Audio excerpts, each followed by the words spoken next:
Hello प्यारे दोस्तों, स्वागत है आपके अपने यूट्यूब चैनल पर लर्न विद निखिल के साथ। दोस्तों आज जो है मैं आप लोगों के सामने यहाँ पे रख रहा हूँ क्या विज्ञान साइंस है ना। और ये कौन सा है?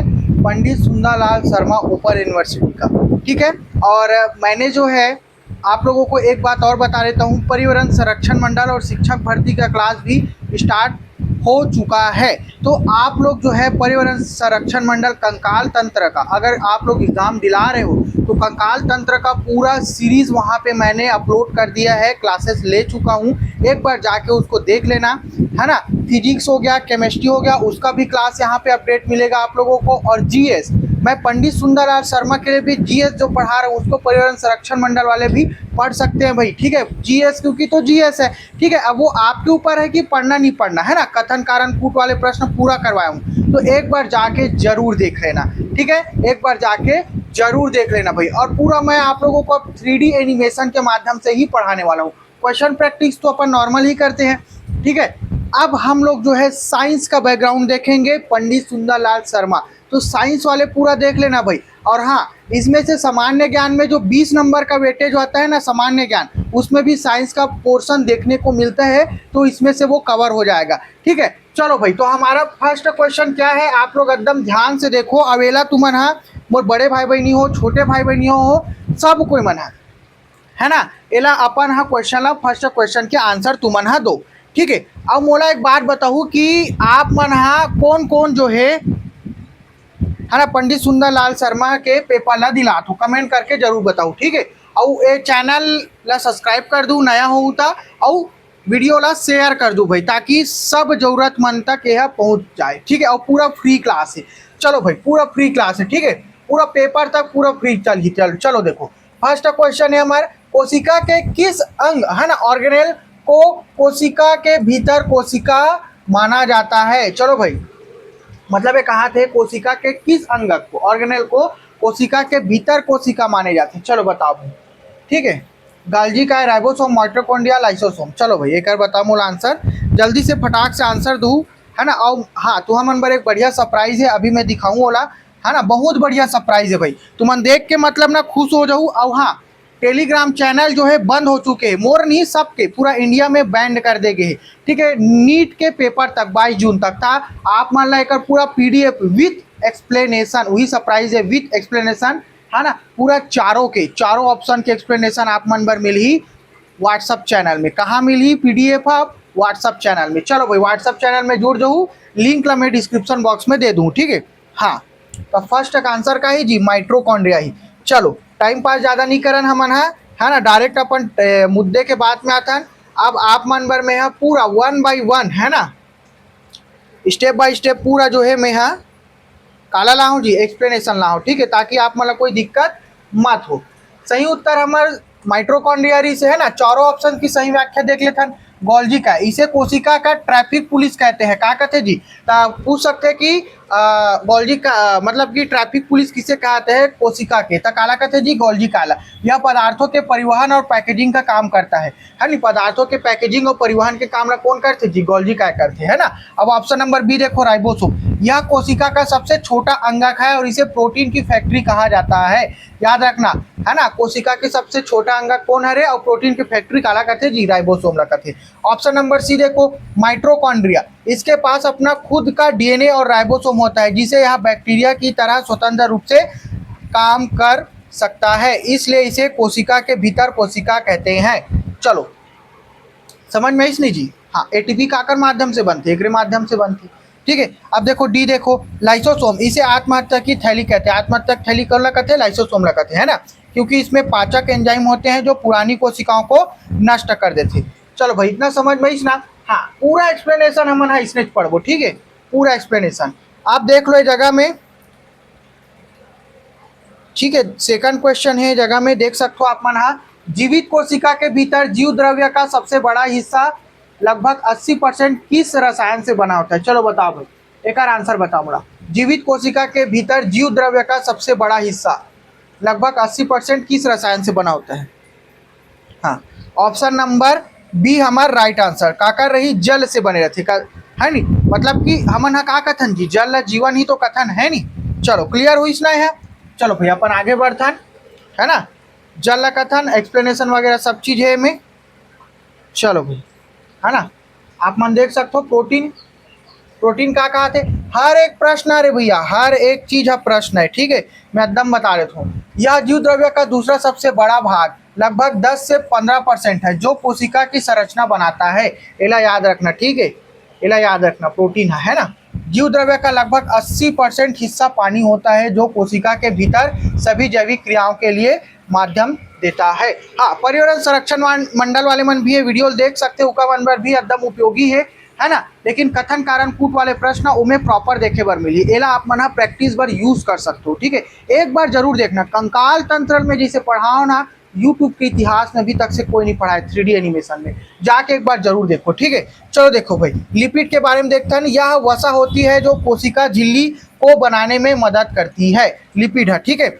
अब देखो डी, देखो है ना, यह कोशिका को तुरंत ऊर्जा देने का काम करता है, कार्बोहाइड्रेट, लेकिन जीव द्रव्य में इसकी मात्रा बहुत कम, लगभग 1% होती है, ठीक है। चलो भाई, उल्टा करके क्वेश्चन आप पूछ सकते, कार्बोहाइड्रेट सबसे कम रहते। चलो क्लियर हुई ना। चलो भाई, स्क्रीनशॉट ले सकते हो, कोई दिक्कत नहीं है ना। चलो डबल डबल रिपीट हो गए है, चलो कोई बात नहीं। तीसरा प्रश्न देखो, है ना। चलो भाई, तीसरा प्रश्न देखो, क्या कहा थे, पादप कोशिका की, प्लांट सेल की कोशिका भित्ति मुख्य रूप से किसकी बनी होती है जो उसे कठोरता देती है। चलो भाई बताओ, बढ़िया क्वेश्चन है। हाँ, ऐसे प्रश्न पूछिए, ठीक है। हाँ, ऐसे प्रश्न पूछिए। कथन कारण कूट वाले प्रश्न जो है पंडित सुंदरलाल शर्मा ओपन यूनिवर्सिटी वाले एग्जाम मन में नहीं आए भाई, है ना। चलो भाई, हाँ, ये है हमारा तीसरा नंबर। तीसरा नंबर का आंसर है सी, काकर बने रहते जी, सेलुलोज के बने रहते, काकर बने रहते, सेलुलोज के बने रहते, है नहीं। अब देख सकते हो पूरा सेलुलोज के है। चारों ऑप्शन के हमन व्याख्या देख लेते हैं जगह में, ताकि आप मन ला कभी भी कोई दिक्कत मत हो। सबसे पहले काइटिन देखते हैं। काइटिन कहा रहे, यह कवकों की कोशिका भित्ति और कीड़ों के बाहरी कंकाल में पाए जाती है, याद रखना भैया, है ना। कवक और कामेरी, कवक और काकर कीड़े मन के बाहर कंकाल बने थे। क्वेश्चन एक ठोक बन गए। अब देखो पेप्टिडोग्लाइकेन, है ना, पेप्टिडोग्लाइकेन, यह बैक्टीरिया जीवाणु की कोशिका भित्ति बनाने वाला मुख्य तत्व है, याद रखना भैया, पेप्टिडोग्लाइकेन है, ठीक है ना। एकदम याद कर लो, एकदम रख लो, मोर मानू ना तो एकदम रख लो, ठीक है। एकदम बताता हूँ, हर एक प्रश्न 1 2 3 4 प्रश्न बनी है इस जगह में। यह एक जटिल कार्बोहाइड्रेट है जो केवल पौधों की कोशिका भित्ति में पाया जाता है और उन्हें मजबूती देता है। चलो ठीक है, सेलुलोज है। अब डी देखो, है ना, ग्लाइकोजन देखो, यह पौधे में नहीं होता, जंतु अपनी कोशिकाओं में अतिरिक्त ग्लूकोज को इसी रूप में स्टोर करते, ठीक है, ग्लाइकोजन। चलो भाई, पौधा मन में नहीं पाया जाए, नेगेटिव प्रश्न पूछना रही तेल पूछी, ठीक है। एकदम बता दो ना, प्रश्न A to Z फंसते भैया, ठीक है। नीतू मना ना चैट ला पढ़ सकते हो मोर, ठीक है, बाद में पछताए से अच्छा है अभी अच्छा से देख लो। चलो भैया, चौथा नंबर देखो, डीएनए की दोनों लड़ियां आपस में किस कमजोर रासायनिक बंध द्वारा जुड़ी होती है ना। ये देखो, ये दोनों लड़ियां ऐसे जुड़े रहते हैं, नहीं तो मन आपस में कौन से रासायनिक बंध के द्वारा यहाँ पे जुड़े रहते। चलो बताओ भाई, कौन से रासायनिक बंध में जुड़े रहते। हाँ, चलो बताओ भाई, जल्दी बताओ, अभी डिटेल में पढ़ाई का समय नहीं है ना। तुम यहाँ पर्यावरण संरक्षण मंडल के क्लास अटेंड करो, ठीक है, अगर डिटेल में पढ़ना है तो। चलो भाई, पेप्टाइड बंध, फास्फोडाइएस्टर बंध, आयनिक बंध, हाइड्रोजन बंध। हाँ, चौथा नंबर के आंसर का रही जी हाइड्रोजन बंध, है ना। चलो भाई, एक तुम एक्सप्लेनेशन देख सकते हो, सही उत्तर। अब चारों ऑप्शन के मन का देख लेते हैं, व्याख्या देख लेते हैं, है ना। सबसे शुरू करते हैं पेप्टाइड बंध से, है ना। क्या कहते हैं पेप्टाइड बंध, यह बंध अमीनो एसिड को आपस में जोड़कर प्रोटीन का निर्माण करते। तब प्रोटीन के निर्माण में जो बंध काम आता है वो कहा रे जी, पेप्टाइड बंध है नी। फास्फोडाइएस्टर बंध के बारे में जानो आप। फास्फोडाइएस्टर बंध, यह डीएनए की एक अकेली लड़ी के भीतर न्यूक्लियोटाइड्स को ऊपर नीचे से जोड़ता है। फास्फोडाइएस्टर कौन ला जोड़ते जी, है नी, यह डीएनए की एक अकेली लड़ी के भीतर न्यूक्लियोटाइड्स को ऊपर से नीचे से जोड़ता है, याद रखना भाई, है ना। अब ऑप्शन नंबर सी देखो, आयनिक बंध। आयनिक बंध के क्या काम है, यह बंध इलेक्ट्रॉनों के ट्रांसफर से बनता है। इलेक्ट्रॉनों से क्या होते, ट्रांसफर से बनता है आयनिक बंध। जैसे नमक में सोडियम और कैल्शियम के बीच, डीएनए में यह मुख्य रूप से नहीं होता, डीएनए में मुख्य रूप से आयनिक बंधन नहीं हो जाए, ठीक है। काबर के मजबूती देते थोड़ा से, है ना। हाइड्रोजन बंध देखो, हाइड्रोजन बंध यह डीएनए की दोनों आमने सामने वाली लड़ियों के बेस जोड़े जैसे ए टी है ना, एडिनिन और कहा रे थायमिन और ग्वानिन और साइटोसिन को आपस में जोड़ती है। चलो भाई, एडिनिन, थायमिन और ग्लाइकिन और साइटोसिन को आपस में जोड़ के रखते। चलो इतना क्लियर हुई नहीं जी, है ना। अब हम आगे बढ़तन 5वां नंबर प्रश्न में। देख लो 5वां नंबर प्रश्न का थे, मानव शरीर की कोशिकाओं में गुणसूत्रों क्रोमोसोम का कौन सा जोड़ा बच्चे के लड़का होने को निर्धारित करता है। चलो भाई एक आंसर बताओ। 21वां जोड़ा, 23वां जोड़ा, 23वां जोड़ा में एक्स वाई एक्स एक्स और 22वां जोड़ा। चलो एक आंसर बताओ 5वां नंबर की।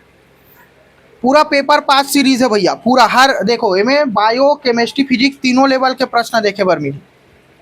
ऑप्शन नंबर सी 23वां जोड़ा है ना, एक्स और वाई निर्धारित करते भैया, ये है लड़की निर्धारित करते एक्स एक्स। चलो आगे बढ़ता ना अपन, है ना। एक्सप्लेनेशन सब दे जाही, टेंशन नहीं लेना है ना। चलो भाई, डाउन सिंड्रोम के कारण देख लो, है ना। 21वां जोड़ा देखो ये जगह, है ना। 21वां जोड़ा, इस जोड़े में खराबी या 3 गुणसूत्रों हो जाने से बच्चों में डाउन सिंड्रोम नामक बीमारी होती है। और 23वां जोड़ा में एक्स एक्स महिलाओं का लिंग गुणसूत्र है जो बच्चे को लड़की होने तय करते। और 23वां जोड़ा एक्स वाई यह पुरुषों का लिंग गुणसूत्र है, जब पिता का वाई गुणसूत्र मिलता है तभी लड़का पैदा होता है। 22वां जोड़ा कहा कहते, इसे ऑटोसोम कहते हैं। क्या कहते जी, 22वां जोड़ा ला ऑटोसोम कहते हैं। यहाँ लड़का और लड़की दोनों में बिल्कुल समान शारीरिक लक्षण तय कर देते। ठीक है, कौन से है 22वां जोड़ा। और 21वां जोड़ा है डाउन सिंड्रोम रखे, है ना। याद रखो भैया, एक आध को प्रश्न बनते है ना, एक आध को प्रश्न। लाइसोसोम के मोला उत्तर बताओ। चलो, लाइसोसोम आत्महत्या की थैली का निर्माण कोशिका के किस अंग की पैकेजिंग प्रक्रिया, हरी पैकेजिंग प्रोसेस द्वारा होती है। चलो भाई, लाइसोसोम का निर्माण कोशिका के किस अंग की पैकेजिंग प्रक्रिया, दिमाग के ढक्कन खोल दी। ठीक है, चलो बताओ मोला, है ना। गाल्जी का माइट्रोकॉन्ड्रिया, अंतःपद्रवी जालिका, केंद्रक। चलो भाई बताओ, ये हरे 6वां नंबर। हाँ, ऑप्शन नंबर बताओ जल्दी। ए आई ए में गोल्जी का है। ठीक है, गोल्जी का के पैकेजिंग से। चलो भाई आगे बढ़थन, ये जगह में आप मन एक्सप्लेनेशन देख सकते हो, टेंशन नहीं है। स्क्रीनशॉट भी लेना चाहते हो तो ले सकते हो, है ना। पूरा 1 शॉट रिविजन है। चलो भाई, गोल्जी का देखो तो पूरा यही वीडियो में ना मैं तुम मतलब पूरा बायोलॉजिक ना लगभग 25% चैप्टर खत्म हो जी। देखो, यह अंतःप्रद्रवी जालिका से आए पाचक एंजाइमों के पैक करके गोल थैलियों लाइसोसोम का रूप देता है। ठीक है, समझ में आई नहीं जी। अब देखो बी देखो, माइट्रोकॉन्ड्रिया, यह कोशिका के लिए ऊर्जा एटीपी बनाता है, इसका पैकेजिंग से संबंध नहीं है। चलो समझ में ना। अब अंतःप्रद्रवी जालिका देखो, यह एंजाइमों को बनाती जरूर है लेकिन उन्हें अंतिम रूप से पैक करने का काम गोल्जी का करते।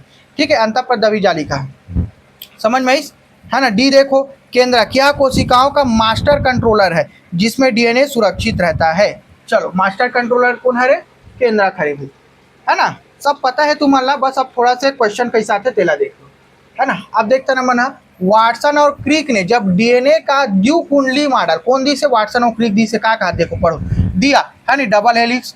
तो उन्होंने किस महिला वैज्ञानिक के एक्सरे विवर्तन डेटा का उपयोग किया था। चलो भाई, बहुत तगड़ा क्वेश्चन पूछ दे ना। हाँ, 7वां नंबर, बहुत तगड़ा क्वेश्चन पूछे। चलो भाई, इनमें 4 5 तो 6 क्वेश्चन ही में सम्मिलित है ना। हाँ, ऑप्शन नंबर बी बहुत बढ़िया, रोजालिंड फ्रैंकलिन, है ना। रोजालिंड फ्रैंकलिन के का करी सो मन एक्सरे विवर्तन डेटा का प्रयोग करे से। चलो देख लेथन एक बार, सबो ऑप्शन के बारे में जान लेथन, कुछ भी प्रश्न पूछे जा सकते भाई, है ना। एक भी चीज अपन ला कहानी करना है जी, नहीं छोड़ना है। चलो भाई देखो, मैडम क्यूरी कौन है रे, इन्होंने पोलोनियम और रेडियम रेडियोधर्मिता की खोज की थी। ठीक है, अवेला नोबेल पुरस्कार भी मिले इसे। रोजालिंड फ्रैंकलिन देखो, इनके द्वारा खींची गई डीएनए की एक्सरे तस्वीर को देखकर ही वाटसन क्रिक मॉडल बना पाए थे। चलो समझ में इसनी कौन री से, रोजालिंड फ्रैंकलिन है। अब देखो बारबरा मैकलिनटॉक कौन हरे, सी हरे हमारे बारबरा मैकलिनटॉक, है नी, मैकलिनटॉक। इन्होंने मक्के के पौधे में जंपिंग जीन की खोज की थी। तो जंपिंग जीन की कामे मक्के के पौधे में जंपिंग जीन की खोज कौन की थी, बारबरा मैकलिनटॉक करी थी से। ठीक है, अब ऑप्शन नंबर डी देखो, जेनिफर डूना कौन हरे, जेनिफर डूडना, है ना। इन्होंने हाल ही में क्रिस्पर नामक जीन एडिटिंग तकनीक खोजी है। चलो भाई, है ना। क्रिस्पर नामक जीन एडिटिंग तकनीक ला कौन खोजे जी? जेनिफर डूडना। ठीक है, चलो आगे बढ़थन। वन लाइनर है, कोई टेंशन नहीं है। ठीक है, 8वां नंबर देखो प्रश्न का कहते जी, है ना। डीएनए देखो, डीएनए का मुख्य कार्य अनुवांशिक सूचनाओं को संभालना है, सब जानते हो, है ना।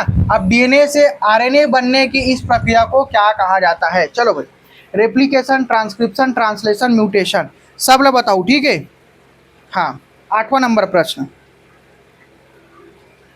ऑप्शन नंबर बी, है ना, ट्रांसक्रिप्शन कहलाते। चलो आगे बढ़थन अपन, है ना, अच्छा से देख लो इस जगह में।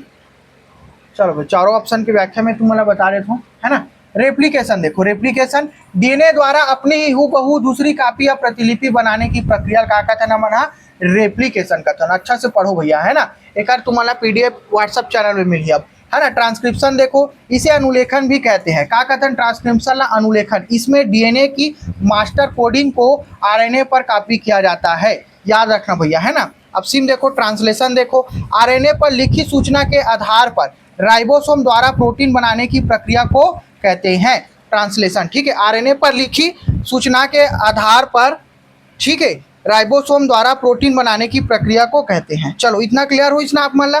चलो भाई, है ना।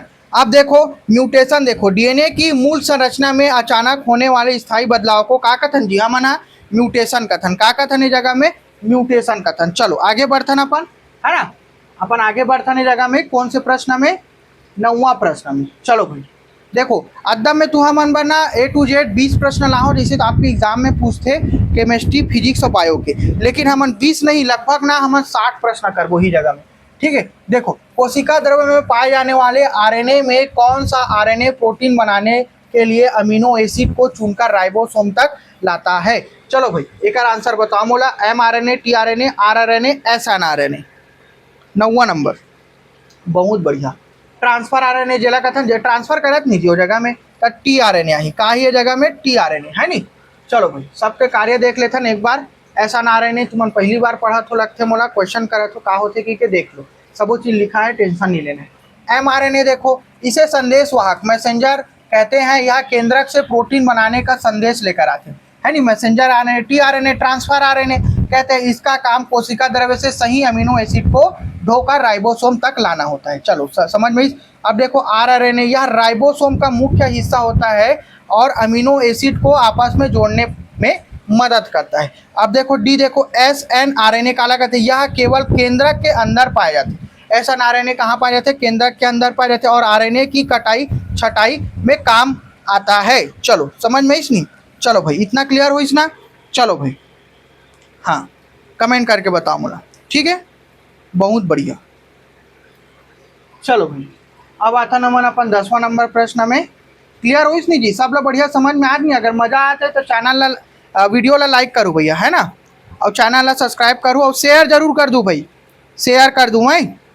चलो भाई, अनुवांशिकी के पिता मेंडल के नियमों में से कौन सा नियम हमेशा पूरी तरह सच होता है और उसका प्रकृति में कोई भी अपवाद नहीं मिलता? चलो भाई, एक बार मोला आंसर बताओ।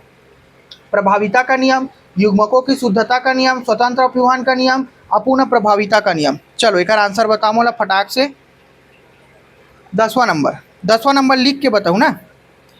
ऑप्शन नंबर बी, युग्मकों की शुद्धता का नियम, लॉ ऑफ सेग्रेशन। ठीक है, चलो भाई देखता थोड़ा से व्याख्या आप मान ला। ये जगह हम टाइम पास करे सच्चा है, अपन यहाँ पे जो है बढ़िया डिटेल में पढ़ लेते हैं, है ना। चलो मैं थोड़ा सा छोटे कर देता हूँ ताकि आप मान ला अच्छा दिखे। चलो, है ना। अब देखो प्रभाविता के नियम का कहते हैं, स्क्रीनशॉट ले सकते हो, है ना। इसके अपवाद मिलते हैं, जैसे कि कुछ पौधों में लाल और सफ़ेद फूल मिलाने पर गुलाबी फूल बन जाते हैं। ठीक है, याद रखो, है ना।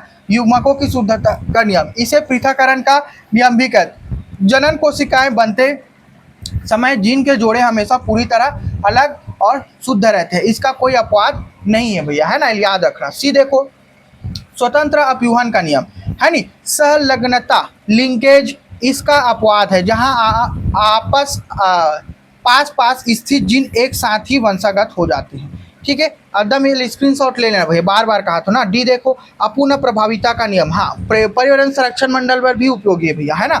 यह मेंडल का मूल नियम नहीं है बल्कि उनके पहले नियम का एक अपवाद है। ठीक है, अपूर्ण प्रभाविता नाम में ही स्पष्ट है, सबो चीज मना। चलो भाई, आगे बढ़थन, है ना। एक और आंसर बताओ। चलो, बैरोमीटर से, अब ये थोड़ा से केमिस्ट्री फिजिक्स वाले प्रश्न इत्यादि है नहीं। बैरोमीटर से वायुमंडलीय दाब मापा जाता है। यदि किसी स्थान पर बैरोमीटर का सूचकांक अचानक तेजी से नीचे गिर जाता है तो यह किस प्राकृतिक घटना का संकेत देता है? चलो भाई, दिमाग के ढक्कन खोले वाले क्वेश्चन है। हाँ, साफ और शांत मौसम, अत्यधिक सूखा पड़ने की संभावना, भयंकर चक्रवात या आंधी तूफान आना, लगातार धीमी वर्षा होना। बहुत बढ़िया, है ना। कहा देते भयंकर चक्रवात या आंधी तूफान आना। चलो भाई, अभी आने वाला है नहीं जी, है नहीं। चलो देख लो आप मन, हाँ सबो चीज दे, टेंशन नहीं लेना है आप मतलब, है ना। चलो चारों व्याख्या देख लो, है ना। साफ और शांत मौसम, बैरोमीटर का पाठ्यांक जब धीरे धीरे ऊपर चढ़ता है तो यह साफ मौसम को दर्शाता है, याद रखना। अत्यधिक सूखा, इसका सीधे पारे के गिरने से संबंध नहीं है, यह नमी के कमी से होता है, ठीक है। चक्रवात या आंधी तूफान, देखो पारा अचानक गिरने का मतलब है कि वहाँ अचानक बहुत कम दाब बन गया है जिससे भरने के लिए तेज हवाएं चलेंगी, ठीक है। डी देखो, लगातार धीमी वर्षा, बैरोमीटर के पाठ्यांक के धीरे धीरे नीचे गिरने से वर्षा होने की संभावना होती है। चलो भाई, क्लियर हुई कैसे होते थे हैं? हाँ, चलो भाई 12वां नंबर प्रश्न हम चलता। भूकंप की तीव्रता मापने के लिए काकर उपयोग करथन जी? काकर उपयोग करथन? सिस्मोग्राफ, है ना, यंत्र का प्रयोग होता है। याद रखना, भूकंप की तीव्रता काकर से मापी जाती है, वो एक ही प्रश्न है, लेकिन सिस्मोग्राफ द्वारा मापी गई तरंगों की ऊर्जा की तीव्रता को किस गणितीय पैमाने पर व्यक्त किया जाता है? चलो ये दूसरा प्रश्न है ना। रिएक्टर पैमाना, मर्केली पैमाना, सेल्सियस पैमाना, डेसिबल पैमाना, वो बाद चारों से 4 प्रश्नों बन जी, है ना। चलो 12वां नंबर के answer option number A, reactor पैमाना, ठीक है। रिएक्टर पैमाना हमारा राइट आंसर हुई। चलो, है ना। अब ऑप्शन में देख लेते हैं ताकि तुम्हारा अच्छा से सब चीज में क्लियर हो जाए, है ना। कोई टेंशन नहीं है, स्क्रीनशॉट ले सकते हो, है ना, और रिवीजन अच्छा अपन तेजी कर दो। रिएक्टर पैमाना देखो, यह एक लॉगरिथमिक, है ना, पैमाना है। लॉगरिथमिक पैमाना है जो भूकंप से निकलने वाली वास्तविक ऊर्जा को 1 से 9 तक के अंकों में मापता है। याद रखना भाई, 1 से 9 तक के अंक में मापते। अब देखो मार्केली पैमाना, देखो इस जगह में, यह भूकंप से होने वाले प्रत्यक्ष नुकसान और लोगों के अनुभवों के आधार पर तीव्रता 1 से कौन सा जी 12 मापता है, ठीक है। हाँ, चलो भाई 1 से 12 तक मापते हैं, नहीं मार्केली पैमाना। चलो अब सेल्सियस पैमाना देख लो इस जगह में, इसका उपयोग तापमान को मापने के लिए किया जाता है, ठीक है। अब डेसिमल पैमाना, इसका उपयोग ध्वनि की तीव्रता को मापने के लिए किया जाता है। चलो, है ना।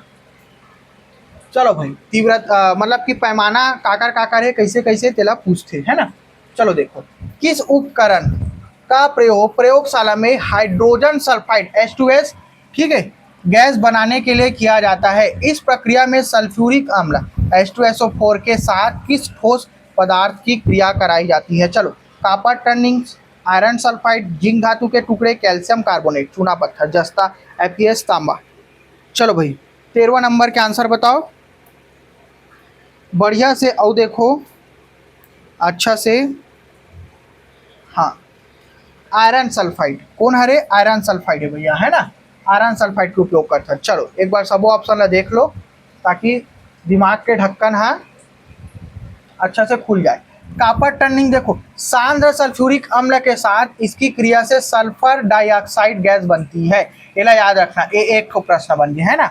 अब आयरन सल्फाइड अभी पढ़े, जब किप्स उपकरण में आयरन सल्फाइड पर तनु अम्ल डाला जाता है तो सड़ते हुए अंडे जैसी गंध वाली H2S गैस लगातार निकलती है, ठीक है। ये याद रखना भैया, है ना।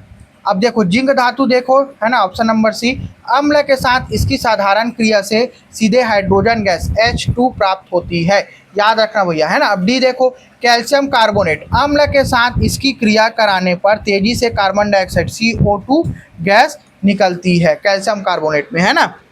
हाँ, चलो कमेंट करके बताओ समझ में इसलिए, स्क्रीनशॉट ले लो, एक ना एक प्रश्न जरूर बनी तुम्हारे एग्जाम में, ठीक। चलो ऐसे पढ़ो हमन, है ना, चारों ऑप्शन के तुम्हारा सब चीज मिल जाएगी।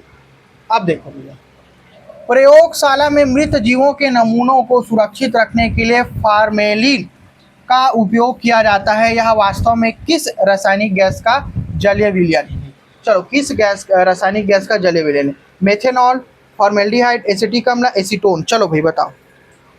14 नंबर बी, है ना, फार्मेल्डिहाइड ठहरे, ठीक है। फार्मेल्डिहाइड का उपयोग करथन भैया, है ना, जीवित जीव मन रखे बर चलो भाई देख लो सब चीज एक बार।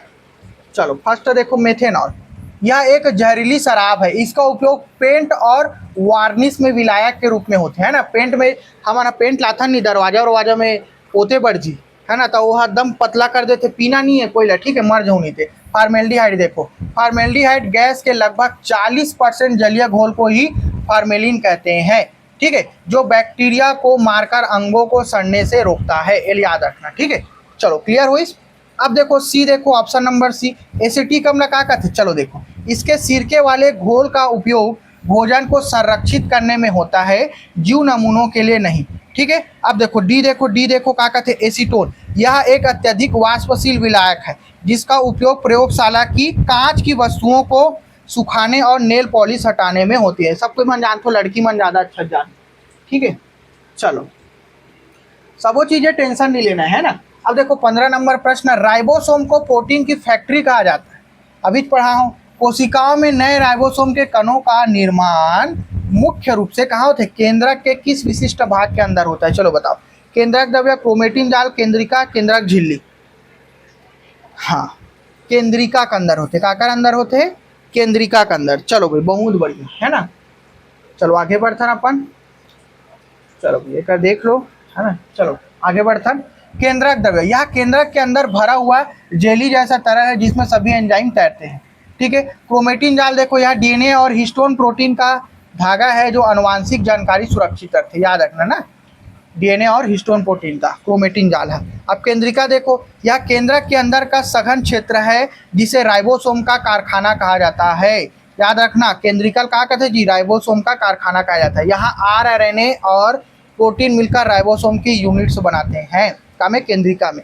अब देखो केंद्रक झिल्ली कहाँ है, बहुल देख लो है ना, यहाँ दोहरी परत वाली दीवार है जो केंद्रक को कोशिका द्रव्य से अलग करती है। चलो तब समझ में आई ना। हाँ एकदम सरल है, कुछ नहीं है ना, बस पढ़ा जाओ, ध्यान लगा के खूब मेहनत करो, बढ़िया सिलेक्शन लो अपन। चलो 16वां नंबर प्रश्न देखो, सोना महंगा हो गया है नहीं। प्रकृति में सोना अपनी अत्यधिक अक्रियता के कारण शुद्ध रूप में पाया जाता है। सोने को पूरी तरह से घोलने के लिए किस प्रसिद्ध मिश्रण अम्लराज का उपयोग किया जाता है। चलो सांद्र HNO3 और सांद्र HCl का 1:3 मिश्रण, सांद्र H2SO4 और सांद्र HNO3 का मिश्रण, केवल उपलब्धता हुआ हाइड्रोक्लोरिक अम्ल HCl, केवल सांद्र नाइट्रिक अम्ल HNO3। चलो भाई बताओ। हाँ 16 नंबर ऑप्शन नंबर ए, बहुत बढ़िया, सांद्र HNO3 और सांद्र HCl का 1:3 मिश्रण, ठीक है, जिला हमन का कथन एक्वाराइज कथन है ना। चलो भाई अब देख लो, सब बोल देख लेसन, ठीक है, एक्वारेजिया कथन जिला हमन है ना, अम्लराज ला याद रखना भाई, प्रश्न पूछ दी। इसमें 1 भाग नाइट्रिक अम्ल और 3 भाग हाइड्रोक्लोरिक अम्ल होता है। यह अत्यंत शक्तिशाली मिश्रण सोने और प्लेटिनियम जैसे नोबल धातुओं को भी अपने अंदर घोल लेते, ठीक है। चलो भाई है ना। अब भी देखो H2SO4 और HNO3 मिश्रण, इसे नाइट्रेटिंग मिक्सचर कहते हैं। इसका उपयोग मुख्य रूप से विस्फोटक जैसे TNT बनाने में होता है, HNO3 और H2SO4 याद रखना भैया है ना।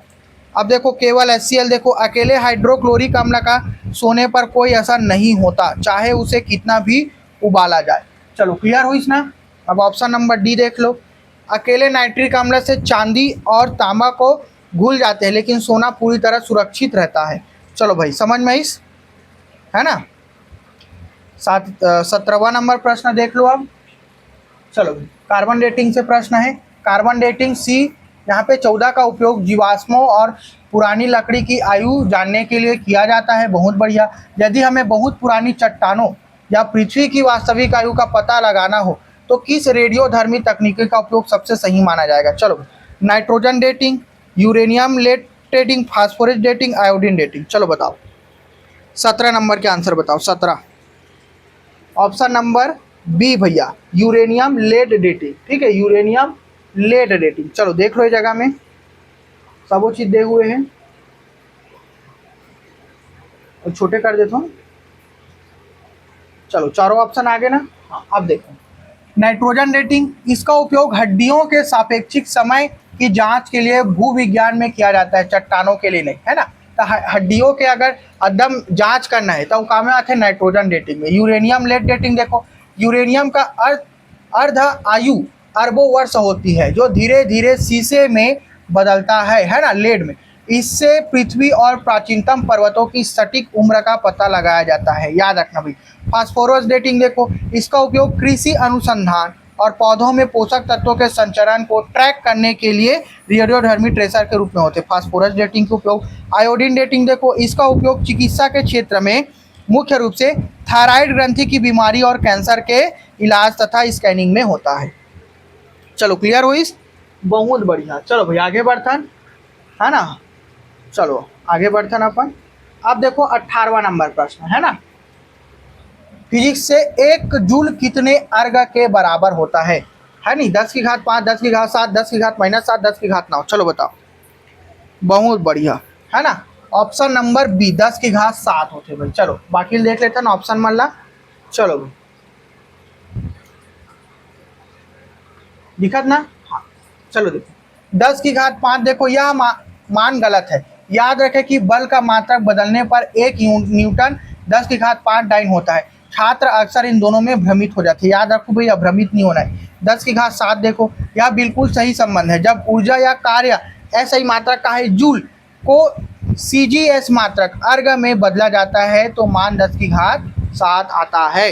ठीक है, याद रखो भैया, है ना। अब 10 की घात -7 देखो, यह विपरीत संबंध है। यदि पूछा जाए कि एक अर्ग कितने जूल के बराबर है, तब उत्तर 10 की घात -7 जूल होगा। ठीक है, विपरीत अगर हुई क्वेश्चन ला उल्टा करके तुम्हारा घुमा पूछ दिस्ता। अब 10 की घात 9 देखो, यह संख्या केवल भ्रमित करने के लिए दी गई है। ठीक है, इसका कोई वैज्ञानिक आधार नहीं है भैया, है ना, याद रखो। चलो भाई हेनरी बेकरेल, चलो एला देख लो अच्छा से।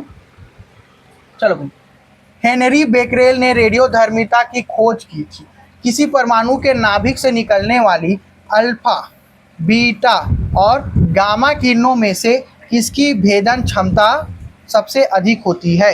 अल्फा किरणा, बीटा किरणा, गामा किरणा या तीनों भेदन क्षमता समान होती? समान तो होबे नहीं करे, है ना। 19 बहुत बढ़िया। काकर हुई जी? गामा की होती। काकर होते भेदन क्षमता सबसे ज़्यादा गामा किरण के। हल्का देखे हो, हल्का हल्का हल्का बन जाओ तुम्हारा, है नहीं। अल्फा किरणें देखो, ये भारी हीलियम नाभिक है, इनकी मारक या भेदन क्षमता सबसे कम होती है। इन्हें कागज से भी रोका जा सकता है, अल्फा किरण। अब बीटा देखो, ये तेज इलेक्ट्रॉन है, इनकी भेदन क्षमता अल्फा से अधिक लेकिन गामा में बहुत कम होती है। अब देखो गामा किरण, ये उच्च ऊर्जा वाली तरंगे, इन्हें रोकने के लिए कंक्रीट की मोटी दीवार या शीशे की भारी चादर चाहिए होती है। याद रखना भैया, तीनों के समान यहाँ गलत है। ठीक है, गलत है भाई। चलो खत्म कहानी। लास्ट प्रश्न में आता ना अपन। चलो आवर्त सारणी से प्रश्न है ना। आवर्त सारणी के शून्य वर्ग ग्रुप 18 में निष्क्रिय गैसें रखी गई है। बहुत बढ़िया। वायुमंडल में सबसे अधिक मात्रा में पाई जाने वाली निष्क्रिय या नोबल गैस कौन सी है? चलो बताओ एला। अब एक तो प्रश्न तो खुदे है, ठीक है। चलो अब एला बताओ। हाँ ये लास्ट और अंतिम प्रश्न भी। टोटल मिलाकर मन 60 प्रश्न करे डले हो, है नी। हीलियम, आर्गन, नियान, रेडॉन सबके बारे में जानबो। चलो एक आंसर बताओ। हाँ आर्गन हरे भैया, है ना, सबसे ज़्यादा पाए जाते। चलो देख लो एक जगह में सबो चीज मान ला तुमने एक बार बढ़िया से आओ। चलो भाई देखो हीलियम, देखो हीलियम यहाँ पे यह ब्रह्मांड में बहुत अधिक है लेकिन बहुत हल्की होने के कारण पृथ्वी के वायुमंडल में इसकी मात्रा बहुत ही कम है। ठीक है। आर्गन देखो सबसे कम काकर है हीलियम में, है ना। यह हवा में लगभग 0.93% पाई जाती है। नाइट्रोजन और ऑक्सीजन के बाद यह हमारे वायुमंडल की तीसरी सबसे बड़ी गैस है। याद रखना नोबल गैस में बड़े है ना, नोबल गैस में। और वैसे अगर गिनबो था कौन है जी, बताओ और कमेंट करके, है ना। नियान देखो, इसका उपयोग चमकीले विज्ञापनों और साइन बोर्ड के बल्बों में होता है। वायुमंडल में यह बिल्कुल सूक्ष्म मात्रा में नियान है। रेडान देखो, यह एक रेडियोधर्मी गैस है जो वायुमंडल में नहीं पाई जाती। यह केवल भूकंप के समय जमीन के अंदर से निकलते भैया, रेडॉन है ना। याद रखना रेडियोधर्मी गैस है ना।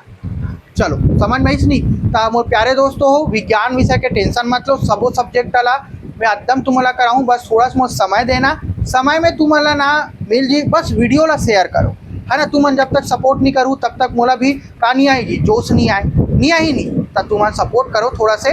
और पर्यावरण संरक्षण मंडल वाले मन भी विज्ञान से साइंस के क्लास देख सकते हो, कोई टेंशन नहीं है। ठीक है, चलो मिलते हैं अपन नेक्स्ट क्लास में। जय जोहार, जय छत्तीसगढ़।